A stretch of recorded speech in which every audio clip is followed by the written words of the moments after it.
We ain't got to deal with the fact that black men marry outside their race more than the men of every other race put together. And then you got a nerve to tell me it's about love.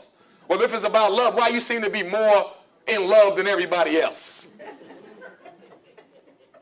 And if that's the case, why can't we find one rich white woman married to a broke black man? If it's all about love, shouldn't it go the other way sometimes?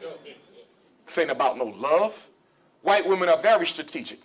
And what black men need to understand is when you do get a white woman, you got to understand that you're only dealing with the white women that the other white men didn't want. You are a leftover expert.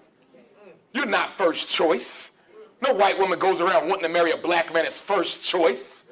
You're the second choice. And I heard my sisters are getting liberated. Y'all want to go outside the race too, huh? That's the word on the street. Well, I got news for y'all.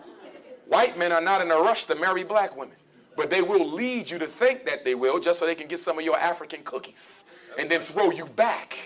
I've heard horror stories about sisters who thought white men was in love with them, only to get thrown back into the group after a certain amount of time.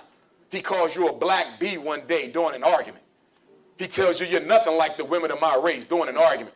You better stop getting liberated and get educated. We got to learn and love ourselves. I don't hate white women. But I understand that women live longer than men do.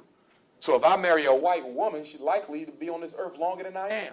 And when I die, is she going to give any of my money to the black community? When I die, is she going to give money to a black college? When I die, is she going to put any of our children through college?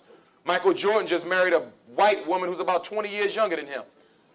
So when he dies, and I'm not wishing it, when he passes on, is that white woman going to come help the hood with that money? No, sir. Of course not. Marriage is about business. And that's why white women only marry black men who got something going for themselves, because they know it's about economics. And they know in the natural order of things, he's going to leave the earth before she does. And the sadness of interracial marriage is black men give their money to white women who already belong to a people who got it all, take it from those who need it. It's an act of treachery and it's sabotage. I don't hate white women. I respect them. I respect white men. But I am unapologetically African. I'm loyal to my people first.